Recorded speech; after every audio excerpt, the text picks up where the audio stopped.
Selfie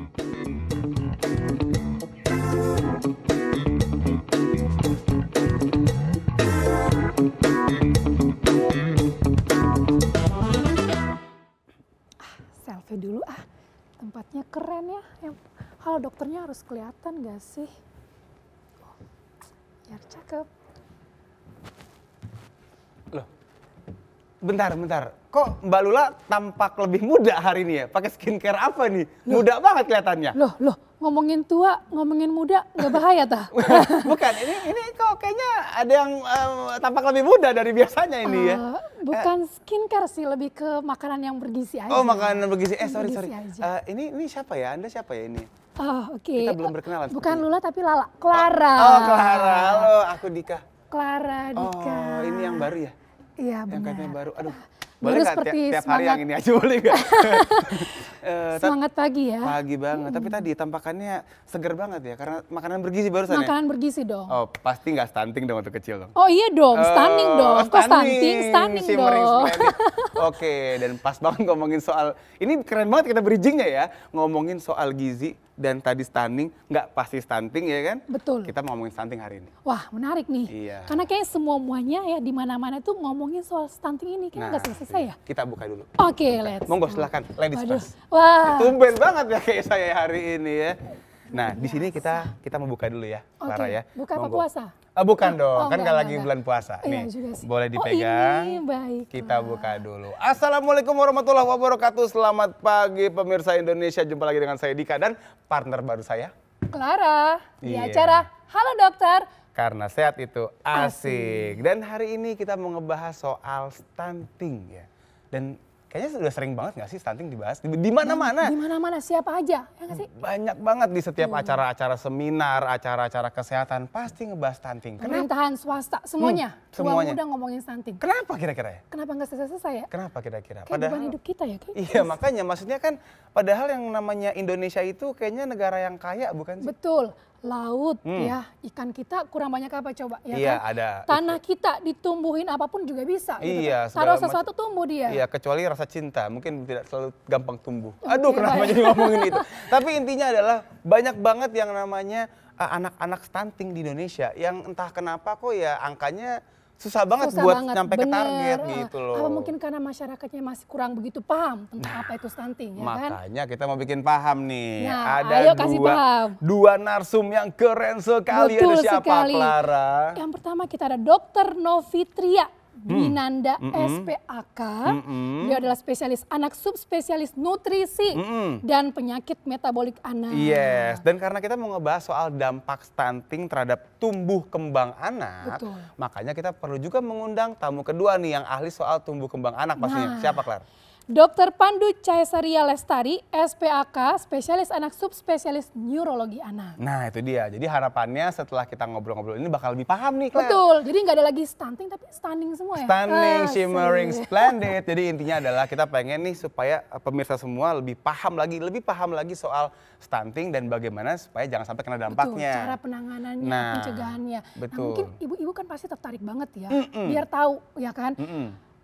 Pasti banyak yang mau bertanya. Lewat mana, Clara, kalau mau lewat nanya? Instagramnya Halo Dokter TVRI. Pokoknya Betul. chat sebanyak-banyaknya, curhat boleh. Curhat boleh. Asal jangan tentang keuangan. Bahaya. Jangan ngomongin suami juga ya, Kak. Kita bingung jawab ini gimana. Betul sekali, karena kita akan menjawab semua pertanyaan yang masuk pada segmen 4 dan 5 Iya, ya. betul Jadi sekali. stay tune, tetap di Halo Dokter karena sehat itu asik. asik.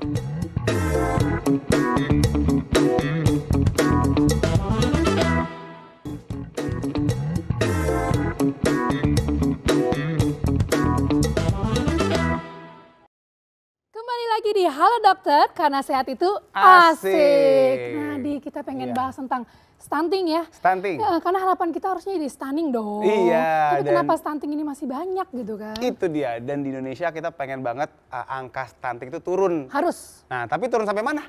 Oh iya. Nah itu dia, adalah sama yang ahli aja yang jawab betul, ya. Mari jelas kita ya. sambut Dr. Novitria Dwinanda, spesialis anak, konsultan, subspesialis nutrisi dan penyakit metabolik anak. Panjang sekali gelarnya. Waduh, halo dokter. Halo Dr. Berbeza Novi. ya, dokternya sangat Udah sering sekali Dr. Novi main kemari. Ya. Monggo Dr. Novi silakan dulu. Ya, terima kasih.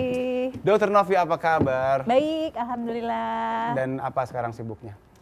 Ya, seperti biasa pelayanan di rumah sakit, kemudian melakukan survei ke lapangan, Oh, ke lapangan bimbingan kepada seluruh puskesmas atau rumah sakit sekitar. Oh, aku pikir lapangan bola gitu bukan. Nggak main. Itu kerjaan saya. Iya makanya Itu kerjaan berbeda, saya. nanti Iya, diambil lagi lapaknya. Oh, jangan. Dok, Lapangan ini bener. Dok, Ngapain? kalau bicara ngomong dari segi stunting, tadi kan kita udah ngobrol panjang lebar nih. Kan angkanya kayaknya nggak nyampe-nyampe target. Kita kan punya target, Dok ya? Ya. Sebenarnya gambaran sekarang gimana sih, Dok, tentang stunting di Indonesia? Iya. Kalau dibandingkan dengan Riskesdas tahun 2018, kemarin kan kita melakukan survei SSGI tahun 2022. Apa tuh, Dok, SSGI? Survei kesehatan nasional gitu ya. Nah, memang terdapat penurunan. Oh, turun tapi ya, turun. betul. Terdapat penurunan, tetapi Cuma, tidak merata di seluruh wilayah Indonesia. Yang pertama, yang kedua adalah belum mencapai target WHO di itu dia. mana di bawah 20%. Kita berapa, Dok? seharusnya. Masih sekitar 20% ke atas. Waduh, masih ada oke. PR banget ya. Masih belum nyampe berarti ya Belum. targetnya. Ya. Tapi tidak merata itu karena apa ya? Nah, Dok? itu. Penasaran Itu nggak dia, sih? itu dia, Dok. Kenapa tidak merata, Dok?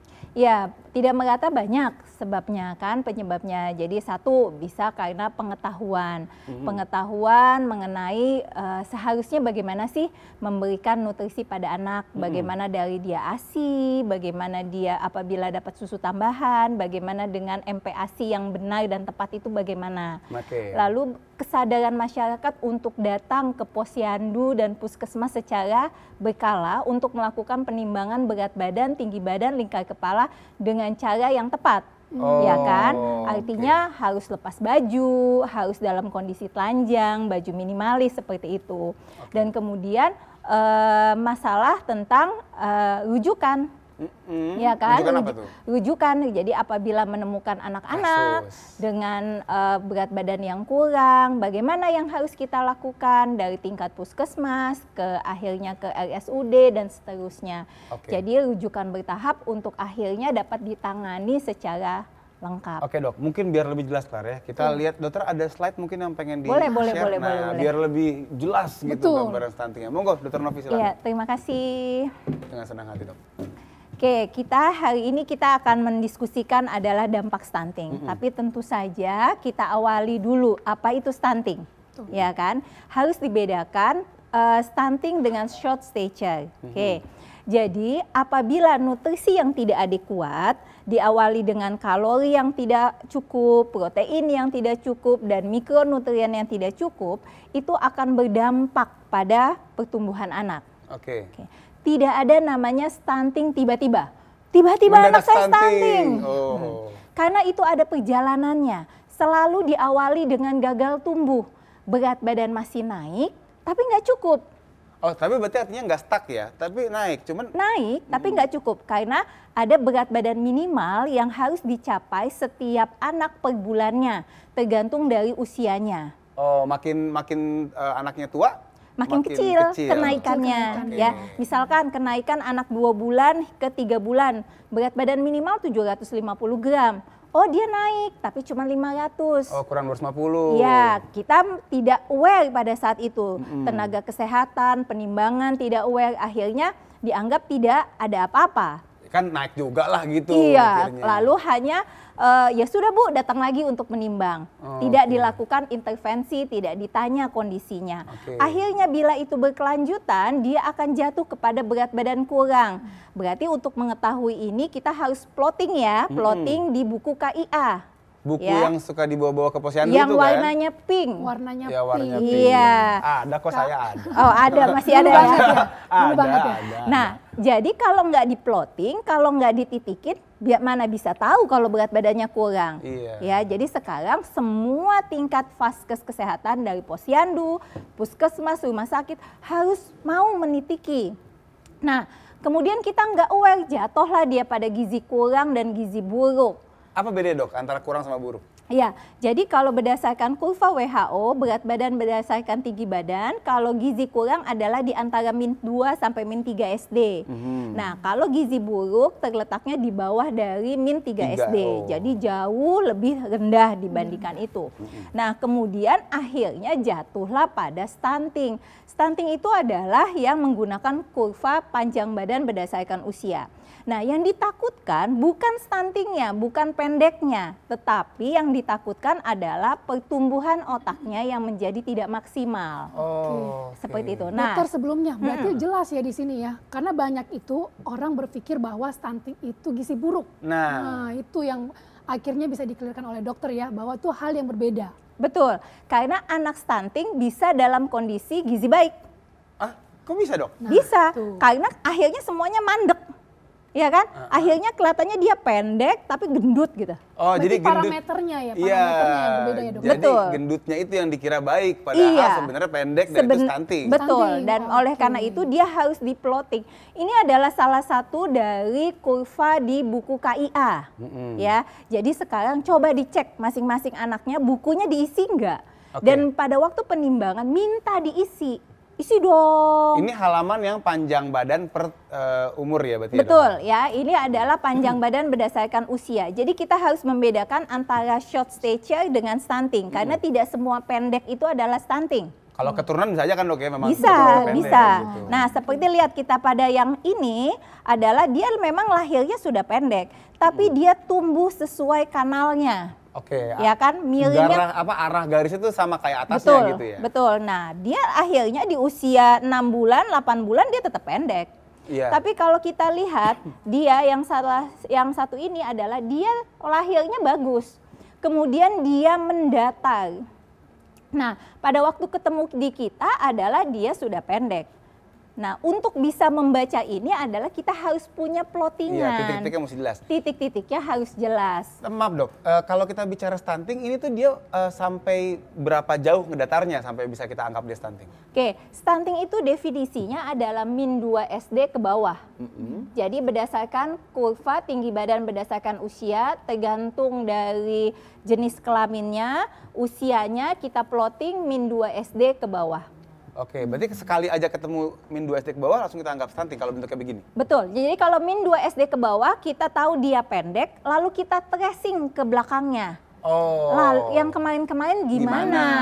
Ya kan, apakah dia yang ini?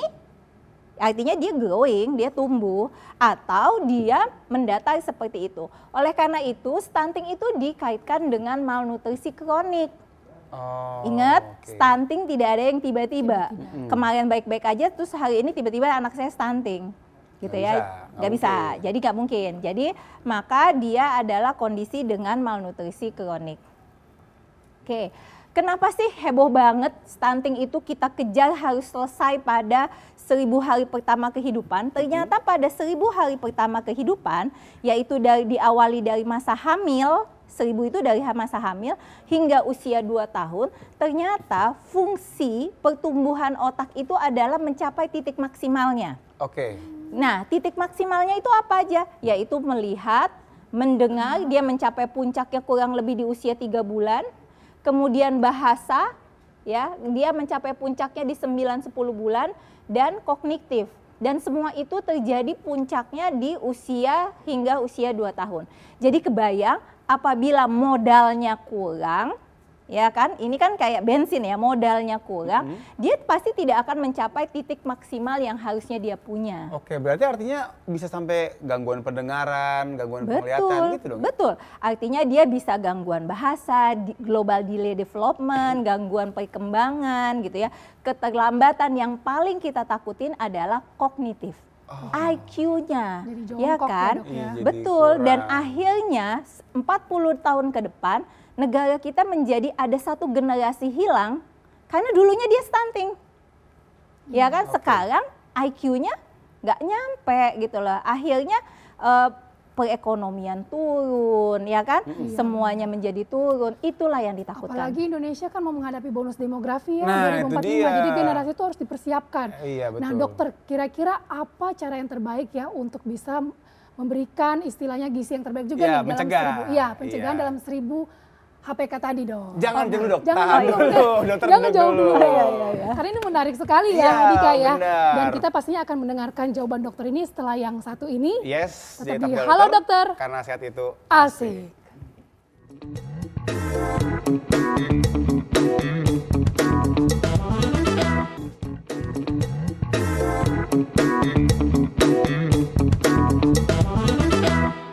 Oke pemirsa, kembali lagi di acara Halo Dokter Karena Sehat itu Asik. Masih ngebahas soal stunting nih sama Dokter Novi. Tadi barusan Clara nanya, gimana caranya supaya kita bisa mencegah. Nah tapi kan gini ya Clara, kalau kita misalnya mau mencegah juga pastinya kita mesti tahu dulu ini faktor resikonya apa sih penyebabnya gitu kan. Mungkin boleh dok sambil secara singkat dulu aja gitu kan, dan kemudian dijelaskan kira-kira apa sih yang bisa menjadi faktor penyebab ini pada stunting begini. Oke, faktor penyebabnya secara garis besar hanya 2. Gak banyak ternyata ya. Cuma 2. Cuma 2 apa itu? Iya, satu adalah kebutuhan yang meningkat, yang kedua adalah asupannya yang kurang. Jadi yang masuk kurang atau kebutuhannya yang meningkat. Nah, masing-masing ini punya penjelasannya yang lebih lanjut, yang lebih detailnya. Monggo dok, mau pakai slide mungkin Boleh, bisa dijelaskan. silahkan. Ya, silakan Dokter Novi. Iya, sebentar ya, kita lihat dulu. Ya. Oke, inilah penyebab dari masalah nutrisi. Kan stunting itu adalah tidak di depan, tetapi weight faltering atau kenaikan berat badan yang nggak bagus, gizi kurang dan gizi buruk, penyebabnya itu sebenarnya pada dasarnya 2. Kebutuhannya yang meningkat atau asupannya yang kurang. Kebutuhan yang meningkat kita bisa lihat ada 2 hal yang menjadi masalah. Memang penyerapan yang nggak bagus atau metabolismenya yang naik. Segitu gampangnya. Nah, penyerapannya yang nggak bagus bisa kenapa? Anaknya anemia, ya kan? Bisa juga anaknya sering mencret. Misalnya mencret ini berkaitan apa? Berkaitan dengan kebiasaan cuci tangan. Kurang bersih, Kurang bersih. HBS-nya kurang. PHBS. Iya, kemudian buang hajatnya di tempat yang tidak semestinya. Oh, masih banyak nggak sih dok sekarang dok di Indonesia dok? Masih banyak, masih ada di beberapa daerah ya. Mungkin tidak di Jakarta, tetapi ya di daerah-daerah masih ada. Dan itu yang harus kita perhatikan, ya kan. Infeksi, apakah alergi susu sapi gitu ya. Nah, sedangkan metabolisme meningkat, contohnya apa? Contohnya bayi yang lahirnya kecil. Loh, bentar dok. Kenapa bayi yang lahirnya kecil malah jadi naik metabolismenya? Iya, kenapa? Karena dia butuh untuk tubuh kejar membalas dari keprematuran atau berat badannya. Iya. Lalu penyakit jantung bawaan, ya kan? Atau alergi yang lain. Nah, sedangkan asupan nutrisi yang kurang biasanya paling banyak penyebabnya adalah pengetahuan. Pengetahuan bagaimana caranya memberi makanan anak yang tepat. Bentar dok, itu yang paling banyak. Paling banyak artinya penyebabnya. bukan kemiskinan yang paling banyak.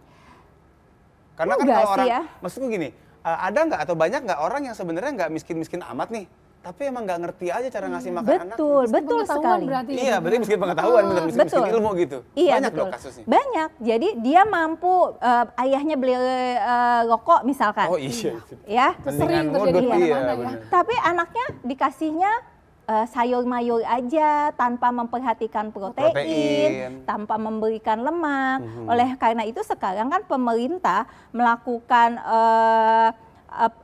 edukasi bahwa setiap anak itu harus diberikan protein hewan.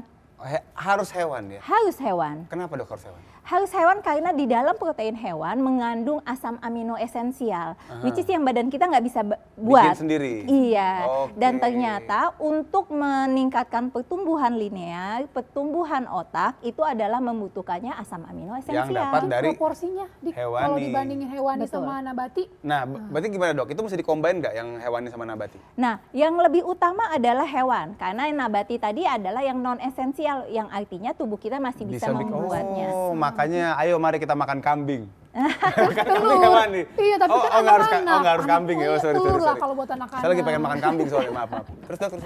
Oke, sekarang bagaimana sih langkah cegah? Pertanyaan Clara tadi. Betul terjawab ya, ya. iya.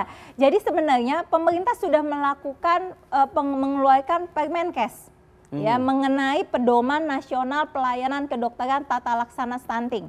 Jadi Tahun 2022 baru ya? baru ya? ini, baru ya. Nah, oleh karena itu sekarang sudah dibuat skemanya. pencegahan diawali semua adalah di tingkat posyandu. Jadi kuatkan posyandu kita, ya kan?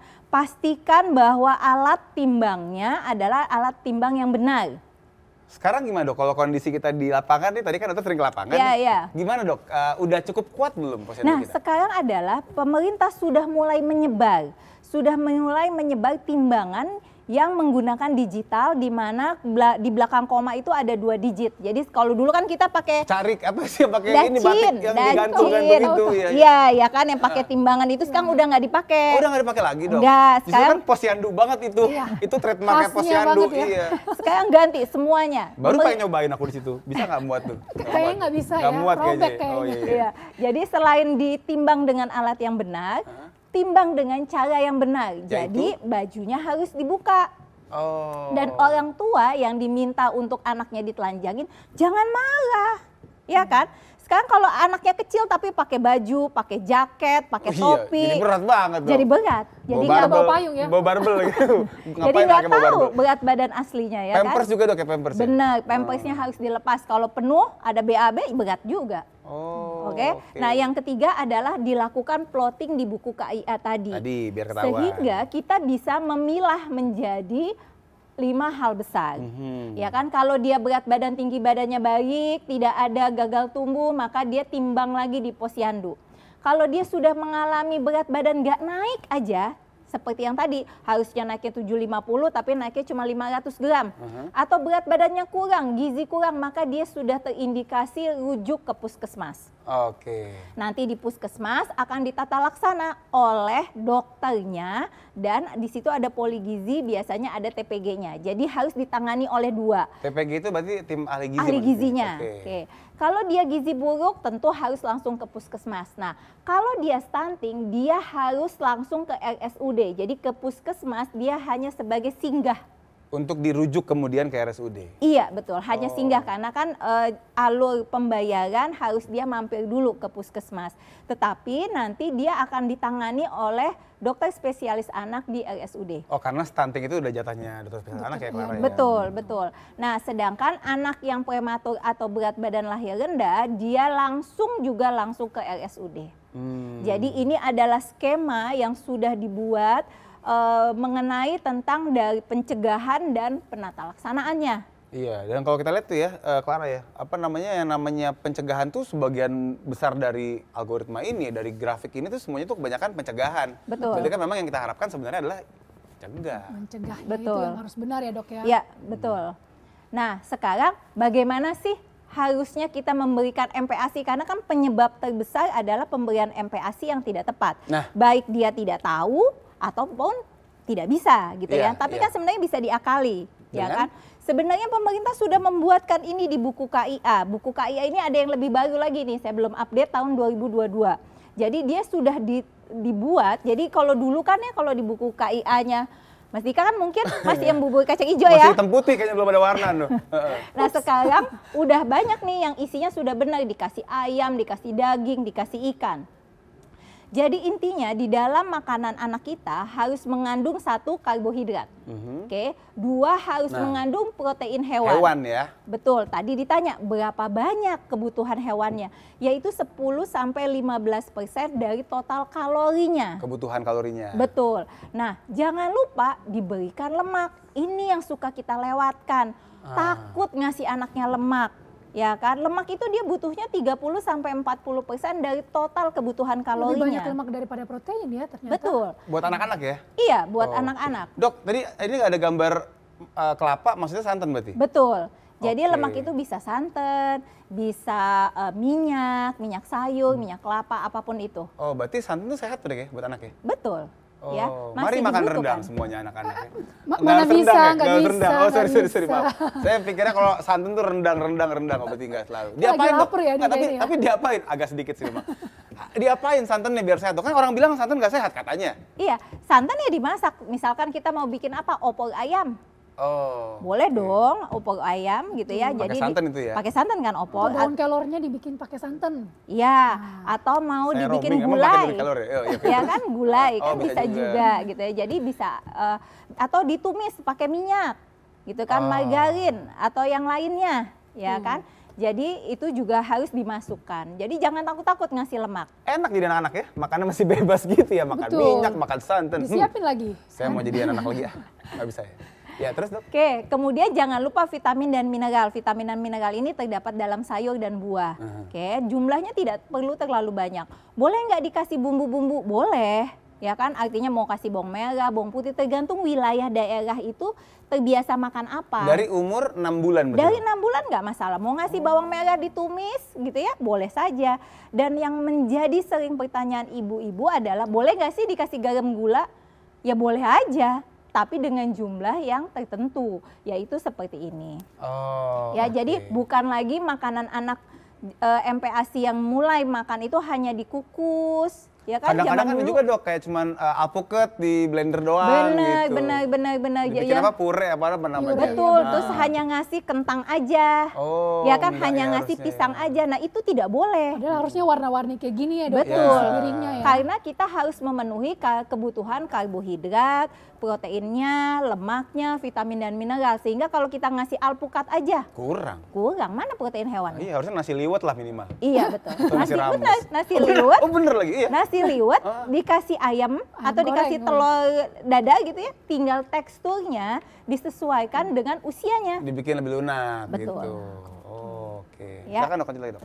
Udah. Oh udah. Oh, menarik sekali. Silakan dok. Sampai slide-nya habis pun kita Saya lebih ke arah lapar sih tadi. Saya ngebayangin banyak enak banget tuh kayak itu bisa makan santan, bisa makan segala macam. tanpa harus bener-bener diukur banget ya kalau orang dewasa. Tapi gini ya. juga nih Clara nih, kita kan sekarang ngomonginnya juga tadi kalau misalnya itu kan tadi ideal dok, ya yang bagus-bagusnya. Tapi kan seringkali memang ternyata kalau misalnya tidak kesampaian itu, akhirnya anaknya stunting dan dampaknya bisa kemana-mana kan. Betul. Nah makanya kita habis ini nih kita mau ngebahas nih dampaknya kayak apa nih Tuh, yang dokter kan serem-seremnya. sempat menyebutkan Aiki jongkok Itu ya. dia Nah, tadi, Aiki makanya jongkok kayak gimana tuh? habis ini kita akan undang ya Dokter Pandu yang memang jagonya ahli tumbuh kembangnya anak lah, ahli syarafnya anak. Jadi tetap di Halo Dokter karena sehat itu asik.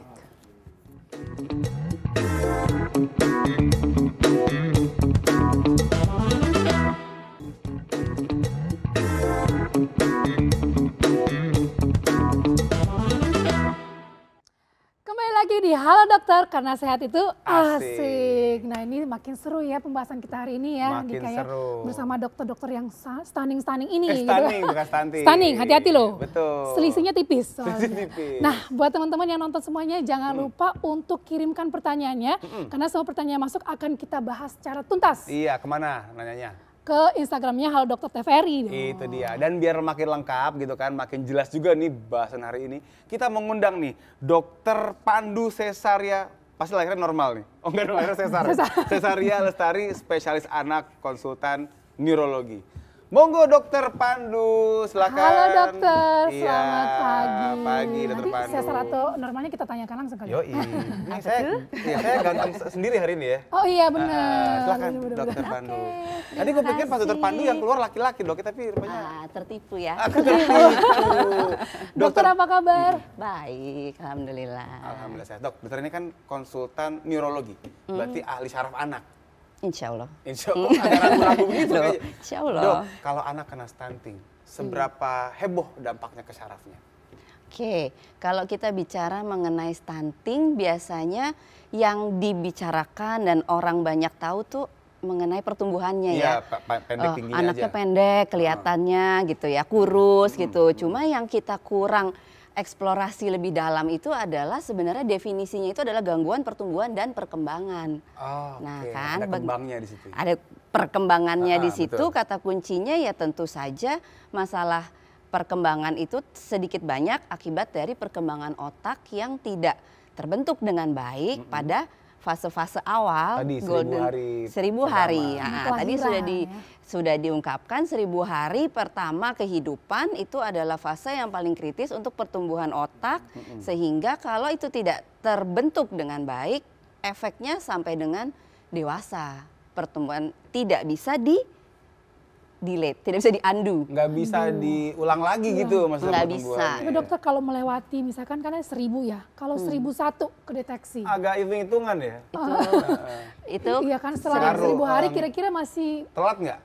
iya, Jadi kita bicara dalam 1000 pertama itu 80% perkembangan otak itu sudah terbentuk ya. Iya. Sehingga kalau misalnya kita terlambat menemukan, jadi anak umur 3 tahun misalnya atau 3,5 tahun baru kelihatan oh ternyata dia pertumbuhannya tidak baik, perkembangannya setelah kita evaluasi oh perkembangannya juga nggak baik. Terlambat itu berarti gitu sebenarnya biasanya. udah sangat sulit untuk dia bisa catch up untuk mencapai bagaimana performa sekolah dulu deh yang paling dekat. Sekolahnya biasanya akan lebih rendah. Begitu juga dengan IQ-nya. IQ-nya. Oke dok, maaf ada slide mungkin dok yang Ada. pengen sampaikan? Nah silakan Boleh. mungkin biar lebih clear ya Clara ya. Betul. Oke. Monggo dokter Pandu. Oke, kita lihat ya. Kalau saya di sini kan mungkin hanya menitik beratkan pada perkembangan anak ya.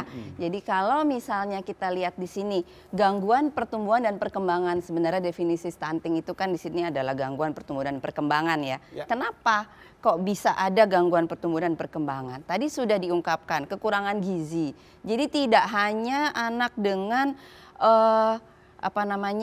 dengan ekonomi sulit, tapi bagaimana orang tua tidak bisa memberikan gizi yang cukup, tidak tahu cara gizi yang seimbang itu Pemahamannya bagaimana, yang kurang. sehingga dia menyebabkan gizinya kurang, menyebabkan gangguan pertumbuhan dan perkembangan. Nah, gizi yang kurang sebenarnya ini panahnya bisa saling ke sini bisa gitu ya. Kekurangan gizi juga dapat menyebabkan infeksi berulang. Infeksi berulang juga dapat mengakibatkan kekurangan gizi dan itu mengakibatkan gangguan pertumbuhan dan perkembangan. Nah, satu lagi yang sering sekali terlupakan adalah stimulasi psikososial yang tidak memadai. Jadi maksudnya apa? Zaman sekarang, zaman gadget, zaman anak lebih mudah ya dalam tanda kutip orang tua untuk memberikan gadget sehingga oh itu juga stimulasi kok gitu. Jadi mungkin agak sedikit melenceng dari stunting bahwa bisa saja anak dengan gizi baik, Cukup. tidak infeksi berulang, tapi stimulasi psikososialnya tidak memadai juga bisa menyebabkan gangguan perkembangan. Nah kalau gitu mungkin tumbuhnya bagus tapi perkembangannya nggak bagus. Oke, ya kan sedangkan kalau stunting itu bisa terjadi dua-duanya Tumbuhnya dan gitu. perkembangannya. Yang sering terlupakan adalah ya kita melakukan tadi Dr. Novi sudah menjelaskan, kita melakukan screening, kita melihat berat badannya, tinggi badannya, kita plotting. Yang suka terlupakan itu adalah lingkar kepala. Lingkar kepala pada bayi 0 sampai 12 bulan itu dia harus bertambah 1 cm minimal, 1 sampai 2 cm. Oke. Oke, jadi ada kurvanya di dalam buku KIA yang pink itu, selain berat badan, tinggi badan, juga ada lingkar kepala. Itu sampai 12 bulan aja dok? Artinya udah umur 2 tahun nggak perlu cek lagi? Lingkar Tetap kepala? perlu, Oh, tetap. cuma Sampai kan umur tadi 0 sampai 12 bulan itu kenaikannya memang pesat tuh, 1 sampai 2 cm. Tapi kalau terus setelah 12 bulan dia 1 cm, 2 cm terus ya nanti kan jadi besar kepala, sekali. jadi sombong. Besar Jadi kepala dia. sombong. Oke. Jadi memang pesatnya di situ. Nah, itu yang suka terlupakan bahwa anak dengan gizi kurang, dengan gangguan pertumbuhan, seringkali pertumbuhan otak pun terjadi Terganggu masalah juga. dan itu sebenarnya bisa dilihat paling simpel adalah melihat Lingkar lingkar kepala. kepalanya dia lebih kecil dalam kurva dan itu ada di buku KIA-nya. Jadi kalau mau iseng dibuka-buka orang tua tuh oh ini ada nih kata tadi Dr. Novi saya dengar harus minta sama petugas medis yang melakukan imunisasi misalnya tolong dong diplot dong. tolong nggak kelihatan Ya, gitu. dokter itu kan secara kuantitatif ya. Itu secara kuantitatif. Kalau kualitatifnya misalkan Oke. perkembangan Dilihat anaknya gitu. yang dilihat. Bagaimana ya? Oke, kita lihat ya. Sekarang tadi kan kita bicara bahwa pertumbuhan otak itu 1000 pertama kan. 80% itu di 2 tahun loh gitu. Jadi ini benar-benar masa keemasan yang tidak bisa kita undo kalau memang kita udah stuck di situ. Nah, kalau dilihat gambar yang di sebelah bawah itu sebenarnya bagaimana otak kita berkembang. Yang pertama pada saat dia lahir itu dia memang sudah ada nih. Jadi sudah terbentuk, kemudian yang pertama kali terbentuk tadi mungkin sudah diungkapkan masalah sensori. Sensorinya, jadi anak baru lahir udah bisa dengar, ya kan? Dikasih suara kenceng dia kaget. Gitu. Tapi dia tidak bisa melakukan identifikasi arah suara dari mana. Gitu nggak bisa. Kita kan dengar suara tek-tek nasi goreng. Nasi goreng asin goreng apalagi gitu. lagi lapar, cepet banget itu. Kalau di kayaknya langsung keluar sih. Iya langsung sprint saya. Tahu kan arahnya di mana. Nah, itu 4 bulan tuh bayi baru bisa identifikasi arah suara. Oh, ada suara di kanan. Oh, ada suara di kiri gitu. Walaupun kemampuan sensorik udah ada dari sejak lahir, namun karena otaknya belum terlalu berkembang dengan baik, dia belum bisa tahu identifikasi, dia belum tahu oh ini ibunya. Bayi baru lahir belum bisa senyum kan, nangis doang, atau senyum-senyum sendiri. Begitu udah 2 bulan diajak senyum baru bisa senyum karena kebutuhan otaknya baru mulai berkembang. Kalau kita lihat di sini di 3 bulan nih mulai rame kan. Ini rame ini apa? Sinaptogenesis. Jadi saling nyambung, betul. Saling nyambung satu sama lain.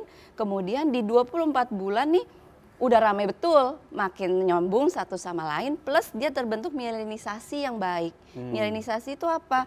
Supaya saraf bisa bekerja dengan baik, dia harus membuat si selubungnya itu memiliki kemampuan mentransfer data, betul. Lewat Bluetooth nggak tuh? Mentransfer data dengan baik sehingga cepat. Jadi nggak. Jadi artinya dengan proses tadi mielinisasi itu harapannya lebih cepat lah tuh data-datanya dikirimkan. Lebih cepat datanya. Jadi di 5G di 24 bulan. Jadi dia ini udah harus seheboh itulah jadi kemampuannya. Nah, nanti dilihat di 6 tahun kok kayaknya lebih nggak serame itu ya gitu ya. Karena pada saat itulah terjadi pruning. Pruning itu apa sih kan kalau kita berkebun kan kita motong-motong daun. Nah, yang ini dianggap nggak perlu. Nah, betul, di otak itu juga begitu. Bagaimana tapi dia akan menjadi lebih kompleks, cuma kebutuhan si sel-sel saraf yang tidak diperlukan nanti akan lama akan menjadi lebih sedikit, tapi menjadi lebih kompleks. Nah, sinaptogenesis atau mielinisasi segala itu membuat dia lebih kompleks, lebih nyambung, segala itu dibutuhkanlah nutrisi. Protein terutama, karbohidrat, lemak. Tadi kan Dr. Novi sempat bilang lemak itu diperlukan loh anak 2 tahun kurang. Tapi lemak yang kayak gimana sih dok? Sebenarnya kan lemak ada banyak ya. Tadi kan oke lah contohnya santan tadi kan bagus. Tapi kalau jeroan kan lemak juga tuh. Masa kita anak jeroan? Kan ada lemaknya, ada lemak bagus, lemak baik ya, yang kurang bagus. Nah itu kan nanti kan kita bisa lihat kayak yang mana yang baik, yang mana yang tidak baik. Lemak sejenis rantai panjang, rantai pendek, mungkin Dr. Novi yang lebih tepat nanti menjelaskan ya. Tapi yang jelas kebutuhan lemak itu jangan ditawar untuk anak karena memang salah satunya buat otak, untuk perkembangan otak, untuk mielinisasi tadi itu supaya dia transfer datanya cepat. Nah, mau nanya dok, kan tadi ngomongin 5G juga ya. Akhir-akhir ini kan banyak banget tuh anak masih yang kecil udah dikasih berbagai macam mainan gadget apalagi. Nah itu ngaruh nggak sih dan pengaruhnya tuh baik atau buruk sebenarnya dok? Untuk terhadap ini masalah sinaptogenesis tadi itu loh dok. Kita bicara tadi kan kalau lihat sebelumnya. Ini kita lihat yang awal dulu. Kalau kita lihat di sini kan stimulasi psikososial yang tidak memadai. Gadget itu memiliki, walaupun dia informasi banyak dan memang pada anak kurang dari 4 tahun kita perlu banyak memberikan informasi tapi tidak usah terlalu detail. Karena nanti kemampuan untuk memilah-milah dan detail informasi itu di 4 tahun ke atas, 6 tahun ke atas. Jadi kita banyak aja kasih tahu macam-macam tapi yang singkat gitu. Nah, tapi yang perlu kita ingat adalah kita perlu jeda antara kita memberikan informasi dan otak memproses. Karena itu tidak terjadi pada gadget. Karena satu arah doang. Iya, mereka kan terus ya. Mau ngerti, mau tidak, hajar mau berespon atau tidak, hajar. Gitu. Itu yang jadi masalah sebenarnya dok ya? Sebenarnya itu yang menjadi masalah. Tidak ada feedback. Tidak ada feedback, tidak menunggu dia paham atau tidak. Berbeda dengan kalau kita ada di sebelahnya nih ya. Gadget mungkin masih oke lah. Tapi kalau ada kita di sebelahnya sambil kita lihat itu apa. Batikan dulu, tunggu dia respon. Nah itu baru namanya stimulasi psikososial yang menggunakan instrumen. Meskipun gitu kan. nonton Dora ya, Dora itu kan ngasih waktu tuh. Apakah dia melihat semut, diem dulu kan dia? Tapi kan tunggu respon dulu berarti. Dora kan nggak tahu kalau anaknya sebenarnya masih nyari mana semutnya gitu. Dora udah jalan lagi gitu kan. Jadi memang alat gadget itu akan digunakan sebagai instrumen gitu. Jadi kita tetap, ini tuh salah satu komponen yang penting untuk tetap menjaga bahwa tidak terjadi gangguan pertumbuhan dan perkembangan psikososial. Lanjut lagi dong. Lanjut ya. Nah. Sekarang tadi yang kita lihat, nah gambaran si sel ini memiliki sel saraf ini akan membuat dia akan menjadi semakin kompleks kalau nutrisinya bagus. Kalau kita lihat ini dengan ini kan agak sedikit berbeda ya. Yang di sini sepi, Yang di sini agak lebih ruwet. Bukan berarti ini tadi gambaran yang anak lebih besar, tidak. Tapi yang ini adalah otak anak dengan memiliki masalah malnutrisi. Ini yang nutrisinya cukup. Dia tidak sekompleks ini sehingga dia tidak dapat memilah-milah informasi dengan baik, tidak cepat menerima rangsang dan kemudian melakukan apa yang harus dilakukan selanjutnya. Dengan kata lain, IQ-nya kalau kita cek biasanya lebih rendah. Kalau kita lihat di sini nih, ini ada salah satu studi yang dilakukan. Studi ini studi yang sangat panjang karena dia 40 tahun mengamati kelompok anak dari yang malnutrisi dibandingkan dengan yang nutrisinya bagus. Oke dok, kalau udah kadung kayak begini dok, yang udah jadi jarang begini kan, kita bisa apa biar jadi rame lagi? Jangan jawab sekarang dok, monggo kita duduk dulu. Ini masa nggak sih? Iya. Masa bayaran ya? Iya makanya gitu. Gimana Clara kalau misalnya juga ada yang pengen nanya, monggo silakan. Tanya sebanyak-banyaknya hanya di Instagramnya Halo Dokter TVRI. Karena setelah ini kita akan menjawab pertanyaan dan juga tadi yang barusan. Iya, pertanyaan. Gimana cara nolongnya itu kalau betul, udah apakah harus memanggil masa bayaran? Nggak bisa. Nggak bisa ya. Nggak bisa. Hanya di Halo Dokter karena sehat itu asik.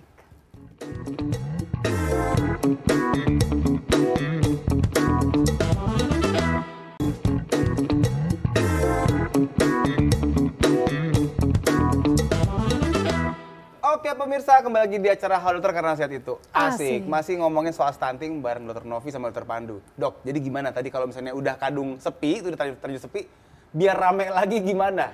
Sel otaknya ya. Sel otaknya. Bagaimana membuat supaya dia lebih bagus lagi. Sayangnya, ini nggak enak nih kabarnya. Sayangnya kalau memang dia sudah dari awalnya ada masalah malnutrisi terutama, itu akan sangat sulit untuk bisa membuat dia lebih bagus dibandingkan mereka yang tidak ada masalah nutrisi. Itu kabar nggak enak. Berarti udah terlambat lah hitungannya. Udah terlambat. Tapi berarti nggak bisa ada cara apa gitu buat maksimalin? Implan kali ya? Nggak bisa dong, tambah-tambahin. Implan nggak bisa. Bukan rambut.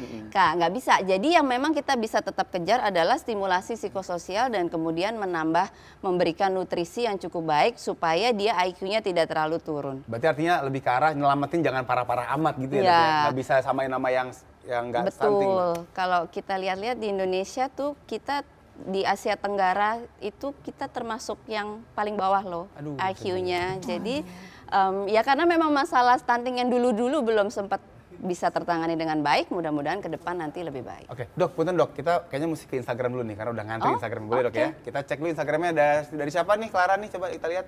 Nih, monggo. Yosiadi Hartono, waduh ini bapak-bapak parenting ya. Izin bertanya dok, anak saya lahir prematur 28 sampai 29 minggu. Saat ini BB 8,3 kilogram. Panjangnya 71, apakah dikatakan stunting? Nah, monggo, siapa yang ingin menjawab? Lalu Dokter Novi mungkin? Iya, terima kasih. Jadi ini Bapak ya? Iya. Kayaknya Bapak ya? Bapak Yosi. Bapak Yosi, jadi Bapak Yosi kita harus hitung dulu nih. Dia lahirnya berapa, sekarang usianya berapa. Nah jangan lupa pada anak-anak dengan prematur kita masih menggunakan usia koreksi. Jadi dibenerin, ya, berarti dihitung lagi gitu ya? Iya betul, jadi kayak sekarang kan dia 29 minggu, berarti kita nggak bisa, misalkan dia lahirnya bulan Juli, sekarang apa? Sekarang bulan apa? November, Juni, Juli, Agustus, September, Oktober, November, kan harusnya sekitar 3,5 bulan lah ya usianya. 2022 tapi. Oh tapi 2022, udah berarti udah setahun gede. Udah kuliah kayaknya anaknya, belum. Nah jadi kita masih tetap harus menghitung usia koreksi tuh, karena dia masih di bawahnya usia 3 tahun. Oh gitu sampai 3 tahun. Betul, nah nanti kemudian kita hitung, kita plotting berdasarkan berat badannya, berdasarkan tinggi badannya, berat badan berdasarkan tinggi, anaknya laki atau perempuan, di sini juga nggak disebut tuh, ya kan? Nah dia ada di titik mana? Oke, artinya kita memang mesti ngeliat bu kayaknya lagi sih kalau mau tahu dan ke posyandu ya. Datang ke posyandu ya. Jadi gitu ya Pak Yosi ya. Berikutnya ada siapa di Instagram? Ada Mangga. Nah, silakan. Ibu Rusmiyati. Dok, anak saya lahir dengan BB 2,3, tingginya 43, sekarang usianya 13 bulan, Dok. BB-nya 7,6 dan tinggi 75. Apa itu termasuk ke stunting, Dok? Anaknya aktif sih dan makannya banyak juga. Minum susunya juga kuat, Dok, habis-habis. Di sini yang serunya begini, ini kita kan lagi-lagi kita nggak tahu kayaknya ya, kita nggak bisa langsung judge, oh ini stunting. Tapi Dok, anaknya aktif, makannya banyak. Ini mungkin nggak dia misalnya stunting gitu? Iya. Jadi kalau kita lihat yang pertama poinnya adalah dia lahir 2,3, tinggi badan 43. Itu gimana? Ini, pertanyaan saya, dia cukup bulan atau prematur nih? Karena kalau misalnya 2,3 dengan tinggi 4,43 itu kecil loh. Ya, itu kecil. Nah, kalau dia lahirnya cukup bulan, berarti dia IUGR, intrauterine growth retardasi. Atau dia sudah mengalami malnutrisi dari perut ibunya. Ya kan, kalau dia lahirnya cukup bulan. Tapi kalau lahirnya dia kurang bulan, oke lah dia masih sesuai. Wajar jangan ya lupa 13 bulan masih menggunakan usia koreksi. Seperti itu. Nah, kita lihatlah secara garis besarnya saja, 13 bulan kita anggaplah ya, kemudian 7,6. Tentunya kurang kalau kita anggap dia cukup bulan ya dengan berat badan lahir kecil. Kan kalau misalkan 1 tahun itu kurang lebih harusnya sekitar 8 kilo gitu ya, 8 kilo ke atas ya, 8 sampai 9. Ada yang bilang 3 kali dari berat badan lahir, tapi hati-hati dengan kalimat itu, dia lahirnya kecil nih, berarti kan kita nggak bisa pakai 3 kali berat badan lahir. Itu kalau normal ya berarti ya? Iya, betul. Cukup. Jadi nggak bisa kita pukul rata, oh semuanya 3 kali berat badan lahir, nggak bisa. Nah, lagi-lagi adalah aktif itu tidak menjadikan suatu indikator anaknya tidak kenapa-napa gitu loh. Ya kan? Banyak yang bilang, nggak apa-apa dok, anak saya kecil, tapi aktif, nggak bisa diem gitu ya. Nah, karena aktif itu yang tadi Dokter Pandu bilang tidak berhubungan dengan sensorik, apakah dia dengan IQ-nya, nah itu yang tidak bisa menjadikan indikator aktif atau tidak aktifnya gitu. Oke, jadi sekali lagi Bu Rusmiati memang harus lihat KI aja lagi bukunya nih, jangan-jangan memang bisa saja ya Bu Rusmiati ternyata ada masalah, entah itu stunting atau apapun yang lain, tapi memang anaknya kelihatan masih aktif gitu ya. Jadi baiknya memang harus langsung ke dokter ya, langsung cek aja, paling nggak ke posyandu lah minimal ya. Next lagi, berikutnya ada siapa di IG nih? Siapa nih Clara? Bu Desi Herlina SHR. Halo dokter, saya mau nanya, anak saya umurnya baru 3 tahun 9 bulan dengan berat badan 12,8 dan tingginya 96. Apakah dia termasuk stunting atau gimana? Anak saya laki-laki. Apa gimana ya? Lalu anak saya perempuan umur 1 tahun 4 bulan dengan berat badan 9 kilo dengan tinggi 77,6. Apakah normal? Ini anaknya 2 dong. Anaknya 2 gimana? Iya. Mau cewek dulu apa cowok dulu? Nah ya, jadi lagi-lagi buku KIA. Jadi kebayangkan buku KIA ini penting banget loh. Betul. Ya, dan itu sudah disebarkan gratis. Harus dipakai dong ya? Dipakai dong, ya kan? Dipakai oleh ibunya juga menyadari bahwa anak saya harus diploting, dan tenaga kesehatan dari tingkat posyandu sampai rumah sakit juga harus plotting. Ya kan? Tidak hanya menimbang, saya nimbang tapi tidak diploting, lalu apa gunanya? Yes. Ya kan? Jadi harus diploting dan kemudian dibaca. Itu. Jadi sebenarnya gini ya Clara ya, yang aku tangkap dari 3 pertanyaan ini adalah kita nggak bisa memastikan karena kita nggak ngeliat buku KIA-nya. Betul. Artinya sepenting itu loh, udah ada 2 spesialis nih, tapi nggak bisa menjawab karena kita nggak tahu buku KIA-nya. Harus dia tracking sebelumnya. Iya, makanya kenapa jangan lupa buku KIA tuh dipakai. Gitu sebenarnya dok ya, artinya dipakai, di-plotting juga supaya ketahuan. Gitu. Nah kalau terkait yang saraf tadi ya, kira-kira di buku KIA itu ada nggak sih? Gimana dok? Mungkin ada lagi dok yang mau disampaikan soal buku KIA? Ada, sebenarnya saya ada. Kalau boleh saya lihatkan slide-nya ya. Terakhir mungkin dok kita persingkat dok ya, kita agak cepat sedikit ya. Monggo silakan, bisa dibuka lagi slide terakhir. Ya, silakan dok. Jadi kalau misalnya tadi kita lihat, nah ini kan buku KIA ya, buku pink itu tadi ya, buku pink. Nah ini yang penting dilakukan itu sebenarnya ada 3, pertumbuhan, berat badan, tinggi badan, perkembangan, sama lingkar kepala. Perkembangan, kemudian imunisasi, bukan datang cuma buat imunisasi ya. Nah ini yang bisa dilihat oleh orang tua. Ini untuk anak 9 bulan. Jadi anaknya udah bisa duduk mandiri belum? Anak 9 bulan tuh harusnya udah bisa. Ini aktif anaknya, guling-guling, tapi nggak bisa duduk. Berarti dia ada perkembangan. Harusnya maunya ini ya semua. Jadi kalau ada tidaknya. Ada tidak, berarti orang tua bisa bertanya. Nah, ini dilakukanlah mandiri. Berarti ini sebenarnya screening ya dok ya, untuk bisa mengetahui ini perkembangannya on track apa enggak. Yes. Dokter Pandu, terima kasih banyak. Intinya begini ya pemirsa ya, kita tadi dapat banget pesannya, buku KIA itu dipakai. Dan biar bisa kepake berarti mesti rajin juga ke posyandu ya dok ya, untuk kemudian kita pantau anak kita, jangan sampai kita nggak sadar kalau dia kena stunting gitu. Clara. Jadi ini memang penjelasan dokter pemaparannya luar biasa ya. Kita jadi benar-benar clear nih antara gizi buruk dan stunting dan kegunaan daripada buku KIA tadi. Sangat-sangat membantu para orang tua. Nah, terima kasih banyak nih untuk Dr. Novita dan juga untuk Dr. Pandu atas penjelasannya, dan terima kasih juga untuk para pemirsa yang telah menonton kami dengan setia. Nah, jangan lupa terus saksikan Halo Dokter. Iya, kalau yang kelewatan juga bisa ya nonton di YouTube TVRI Nasional. Jadi saksikan terus Halo Dokter karena sehat itu asik. Dadah.